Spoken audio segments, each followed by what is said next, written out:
ও যুবক, খুব ভালো করে খেয়াল করে নাও।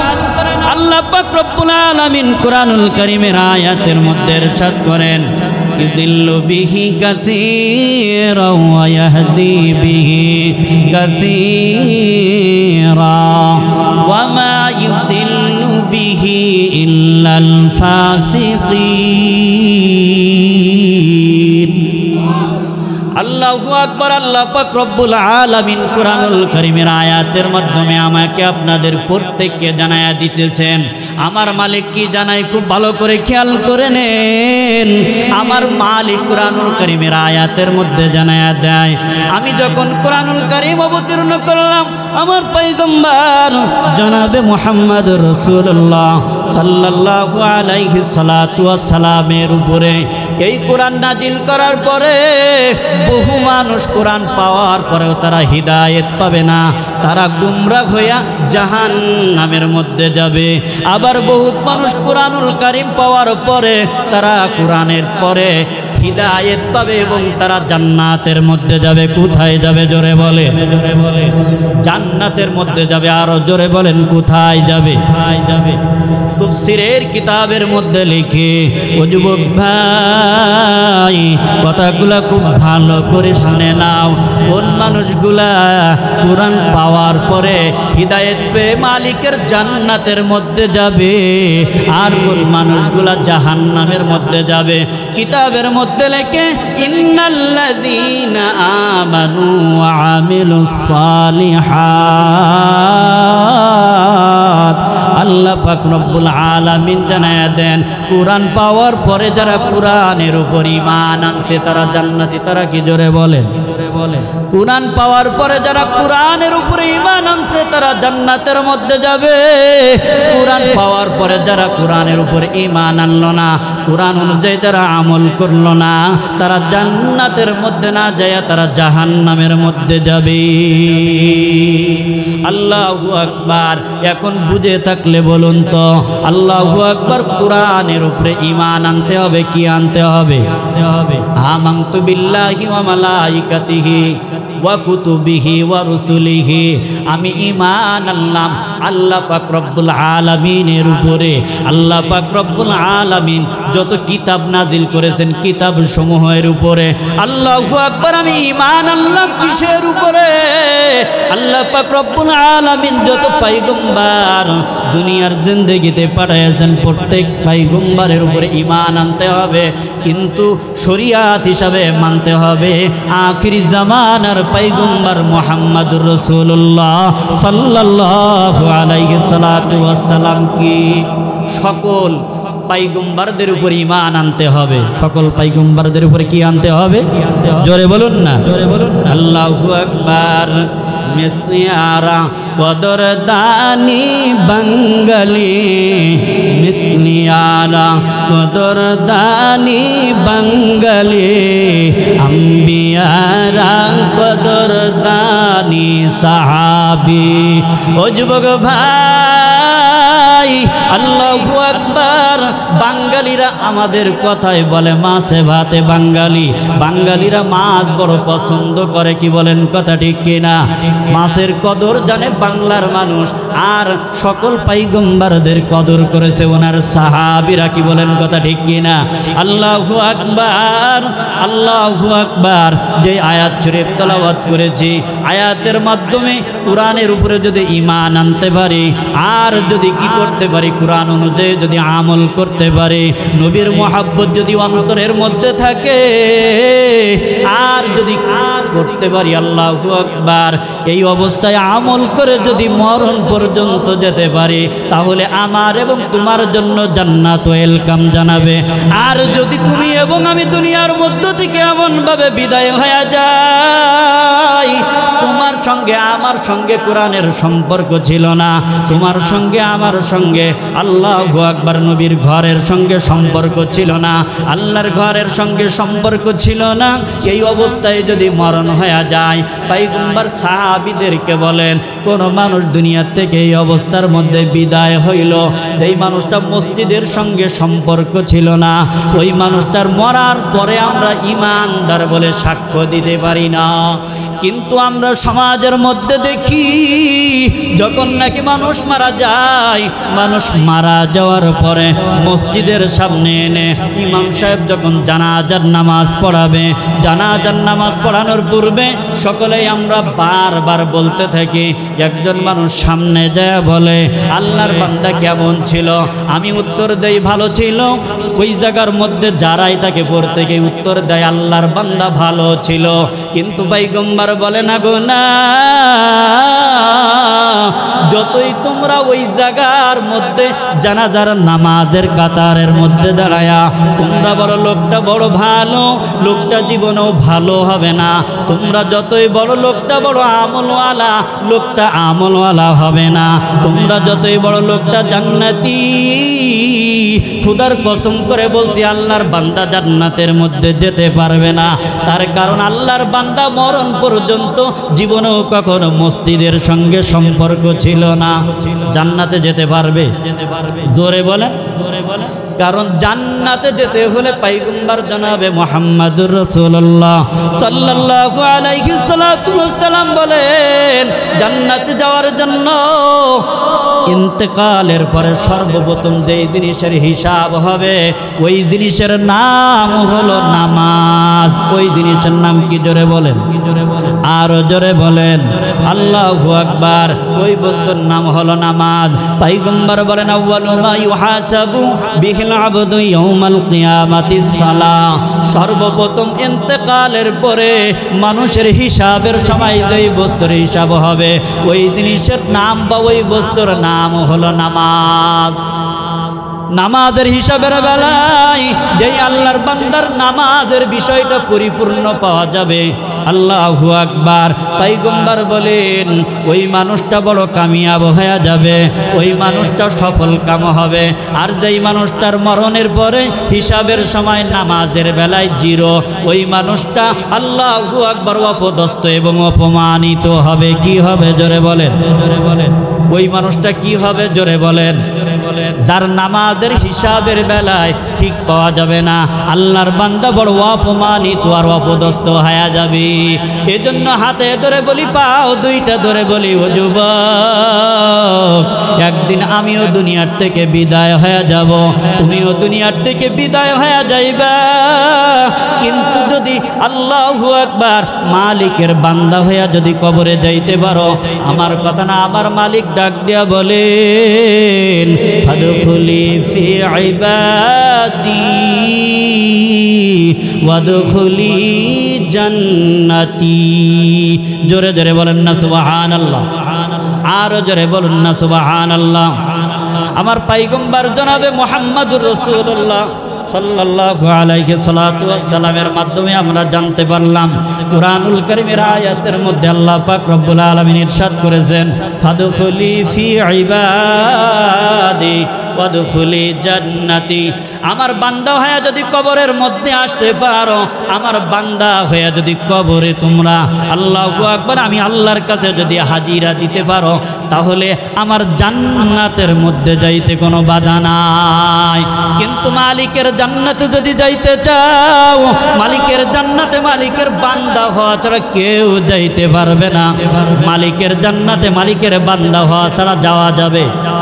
জোরে বলুন না কেন? আল্লাহু আকবার। মালিকের জান্নাতের মধ্যে মালিকের বান্দা ও ছাড়া কোনো কেউ যাইতে পারবে না। এজন্য যুবক, দুইটা হাত ধরে এই মজলিসের মধ্যে বলি, দুইটা পাও ধরে বলি, রে যুবক, মালিকের বান্দা হইয়া মালিকের কবরে যাও, তাহলে মালিকের জান্নাতের মধ্যে যাইতে কোনো মানা নাই। আল্লাহু আকবার। আল্লাহ পাক রব্বুল আলামিন কুরআনুল কারীমে অন্য আয়াতের মধ্যে ইরশাদ করেন কুনু মা'আস সাদিকিন। আরো জোরে বলুন না আল্লাহু আকবার। আল্লাহু আকবার। সত্যবাদী বান্দা মালিকের যারা, আল্লাহু আকবার, ওই বান্দাদের সঙ্গে আমি এবং আপনি যদি হয়ে যায়, তাহলেও মালিকের জান্নাতে যাইতে কোনো বাধা নাই।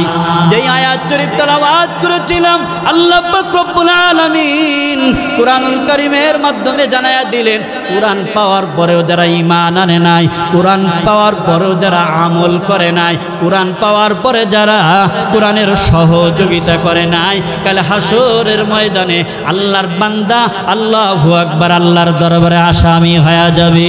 কি হবে জোরে বলেন, আরো জোরে বলেন।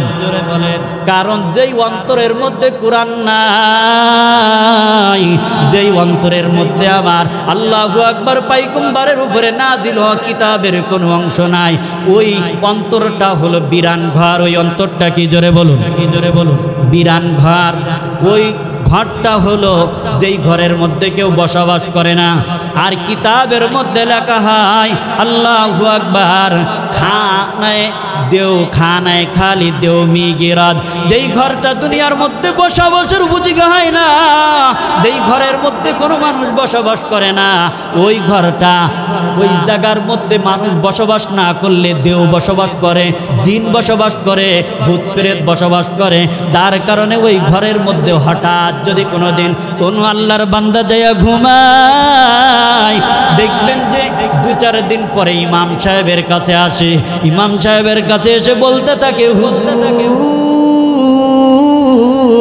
হঠাৎ করে ওই ঘরের মধ্যে ঘুমাইছিলাম, 2 বছর 3 বছর ঘরটা পড়েছিল, যেই ঘরের মধ্যে কেউ থাকতো না, কিন্তু আমি ঘুমানোর কারণে ওই ঘর থেকে ভয় পেয়েছি। হুজুর দয়া করে আপনি আমাকে একটু কি করে দেন, ঝাড়ফুঁক করে দেন, যাতে করে ভয়টা চলে যায়। আমার পয়গম্বর জনাবে মুহাম্মদুর রাসূলুল্লাহ সাল্লাল্লাহু আলাইহি সাল্লাতু ওয়াস সালাম বলেন, যেই অন্তরের মধ্যে কোনো কুরআন নাই, ওই অন্তর হলো বিরান ঘর। وقال رسول الله صلى الله عليه الصلاة والسلام إن الذي ليس في جوفه شيء من القرآن। যেই অন্তরের মধ্যে কুরআন নাই, ওই অন্তরটা শূন্য ঘর, ওই অন্তরটা বিরান ঘর। ওই অন্তরের মধ্যে মালিকের কুরআন না থাকার কারণে, ও ভাই ও যুবক বুঝে থাকলে আপনিও বলুন, মুরব্বী বাবাজিরা বুঝে থাকলে বলুন, তাহলে যেই অন্তরের মধ্যে কুরআন নাই, অন্তরটা কি খালি ঘর, অন্তরটা কি জোরে বলুন, কি জোরে বলুন, আর জোরে বলুন। আর যেই অন্তরের মধ্যে দুনিয়াবি খালি ঘর যদি থাকে, মানুষ যদি না থাকে, ওই ঘরের মধ্যে শয়তান বসবাস করে, দেওয়ার জিন বসবাস করে। তাহলে যেই অন্তরের মধ্যে কুরআন নাই, ওই অন্তরের মধ্যে কে বসবাস করবে? কথা বলেন না কেন? শয়তান বসবাস করে। আমার কোনো কথা না, আমার আল্লাহ পাক রব্বুল আলামিন কুরআনুল কারীমের আয়াতের মধ্যে ইরশাদ করেন, ওয়া মান ইয়াশু আন যিকরির রহমান নুকাইয়িদ লাহু শাইতানান ফাহুয়া লাহু করিন। আল্লাহু আকবার বললেন না? আর জোরে বলুন না আল্লাহু আকবার। আমার আল্লাহ পাক রব্বুল আলামিন বলেন, যারা নাকি আমি আল্লাহর স্মরণ থেকে গাফেল হয়ে গেল, যারা নাকি আমি পয়গম্বরের কুরআন থেকে, আমার পয়গম্বরের উপরে নাজিলকৃত আমি আল্লাহর কুরআন থেকে গাফেল হয়ে গেল, তাদের জন্য আমি আল্লাহ পাক রব্বুল আলামিন শয়তানকে নিযুক্ত করে দেই। আর ওই শয়তান তখন তার সঙ্গী হয়ে যায়। একটু জোরে জোরে বলুন না নাউযুবিল্লাহ। আল্লাহু আকবার। পয়গম্বর সাহাবীদেরকে জিজ্ঞাসা করতেছেন, আমার সাহাবীরা তোমরা একটু বলো তো বিরান ঘর কোনটাকে বলা হয়? আল্লাহু আকবার। সাহাবীরা উত্তর দেন, ইয়া রাসূলুল্লাহ, ইয়া হাবিবাল্লাহ, বিরান ঘর তো ওই ঘরটাকে বলা হয় যেই ঘরের মধ্যে কোনো মানুষ বসবাস করে না। আমার পয়গম্বর সাহাবীদেরকে বলেন, সাহাবীরা রে না গো না, যেই ঘরের মধ্যে মানুষ বসবাস করে না, এটা দুনিয়ার জিন্দেগিতে ঘরটাকে বিরান ঘর বলা হতে পারে, কিন্তু আমি পয়গম্বরের ভাষায় ওই ঘরটা বিরান ঘর না, বরং বিরান ঘর হলো ওই ঘর যেই ঘরের মধ্যে কুরআন তেলাওয়াত হয় না। একটু জোরে জোরে বলেন না নাউযুবিল্লাহ। আল্লাহ এ ধরনের ঘর থেকে হেফাজত করুন। এমন আল্লাহর বান্দার ঘর দুনিয়ার মধ্যে আছে, যেই ঘরের মধ্যে দামি একটা টিভি আছে, যেই ঘরের মধ্যে জাহান্নামে যাওয়ার জন্য আসবাব আছে, যেই ঘরের মধ্যে জাহান্নামে যাওয়ার জন্য যাবতীয় সরঞ্জামগুলো আছে, কিন্তু ওই আল্লাহর বান্দার ঘরের মধ্যে একটা কোরআন নাই, আল্লাহর বান্দার ঘরের মধ্যে একটা হাদিসের কিতাব নাই। আছে কিনা বলেন? এরকম দুনিয়ার মধ্যে অনেক ঘর আছে কিনা বলেন? আল্লাহু আকবার।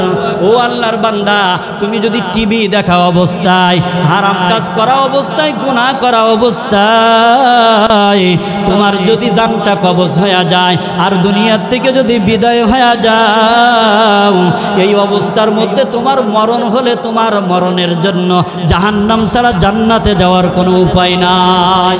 পাশে আলেম ওলামারা আছে, ওনাদের কাছে জিজ্ঞাসা করবেন, হারাম কাজ করা অবস্থার মধ্যে যদি, আল্লাহু আকবার, আপনি এবং আমি হারাম কাজ করা অবস্থায় দুনিয়ার থেকে যদি বিদায় হয়ে যায়, এই অবস্থার মধ্যে যদি রুহটা কবজ হয়, তাহলে জান্নাতি ফেরেশতারা, আল্লাহু আকবার, নেকের ফেরেশতারা আসবে না, বরং জাহান্নামী ফেরেশতারা এসে আপনার এবং আমার রুহটা কবজ করে নিবে। বলুন ঠিক কিনা? এজন্য পয়গম্বর বললেন, যেই অন্তরের মধ্যে কোরআন নাই, অন্তরটা শূন্য ঘর, অন্তরটা খালি ঘর।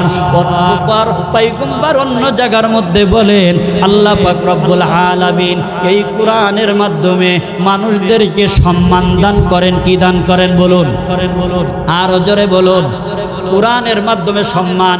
পিছনে অনেক ভাই আসছে, বসার জায়গা পাইতেছে না, একটু জিকির করুন আর সামনে আসুন। আসেন, আর পবিত্র জবান দিয়া বলেন, মানুষের জন্য কোরআন এমন বড় নিয়ামত, এই কোরআনের মাধ্যমে একজন মানুষ সম্মানিত হয়। কোরআন যার মধ্যে আছে, এই দুনিয়াও তার ইজ্জত, আখিরাতেও তার ইজ্জত। একদিন আমাকে বলতেছেন, একজন মানুষ এসে বলতেছে, হুজুর খুব ভালো করে খেয়াল করে নেন, আপনারা মাদ্রাসার মধ্যে শুধু কোরআন পড়ান, আপনারা মাদ্রাসার মধ্যে শুধু হাদিস পড়ান, আপনারা মাদ্রাসার মধ্যে তেমন ইংরেজি পড়ান না, কারণ ইংরেজি হলো ইন্টারন্যাশনাল ভাষা, ইন্টারন্যাশনাল ল্যাঙ্গুয়েজ যেটা, এটা নাকি ইংরেজি। আমি বললাম, ভাইজান খুব ভালো করে কথাগুলি খেয়াল করে নেন, ইংরেজি আমরা মাদ্রাসার মধ্যে পড়াই না। এটা আপনার কে বলেছে? আগের থেকে এখন অনেক গুণে মাদ্রাসার মধ্যে ইংরেজি পড়ানো হয়।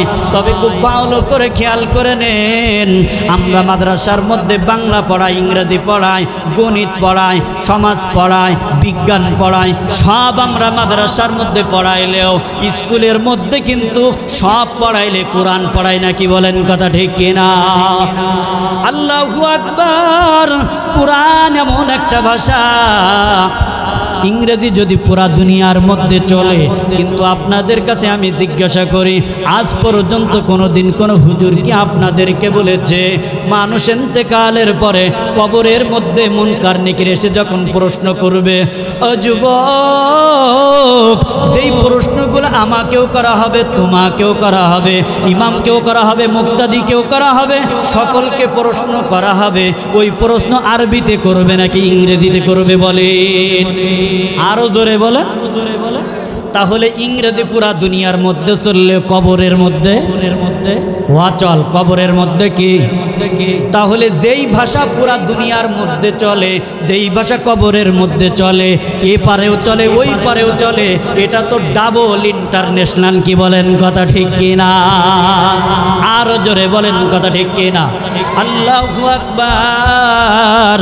পয়গম্বর জনাবে মুহাম্মদ রাসূলুল্লাহ সাল্লাল্লাহু আলাইহি সাল্লাম হাদিসের মাধ্যমে জানায়া দেন, দুনিয়ার মধ্যে এক একজন মানুষ এক একটা জিনিস নিয়ে গর্ব করে। আপনি গর্ব করেন, হুজুর আমার সন্তান বড়, আল্লাহু আকবার, ব্যবসায়ী, অনেক টাকা পয়সার মালিক। আরেকজন গর্ব করে, হুজুর আমার সন্তান শিল্পপতি। আরেকজন গর্ব করে, হুজুর আমার সন্তান দুনিয়ার মধ্যে অনেক বড় ব্যবসায়ী, অনেক বড় টাকাওয়ালা, অনেক বড় শিক্ষিত। এভাবে এক একজন একটা জিনিস নিয়ে গর্ব করে। আবার কেউ গর্ব করিয়া বলে, হুজুর আমার সন্তান সন্তান অক্সফোর্ড বিশ্ববিদ্যালয় থেকে পাশ করেছে, আমার সন্তান কি করেছে হুজুর, আমার সন্তান লেখাপড়া শিখিয়া প্রকৌশলী হয়েছে, এসপি হয়েছে, ডিসি হয়েছে, এইরকম এক একজন এক একটা বিষয় অহংকার করে। কেউ সুন্দরের অহংকার করে, কেউ দুনিয়ার মধ্যে বংশের অহংকার করে, এক একজন মানুষ এক একটা জিনিসের গৌরব করে, অহংকার করে।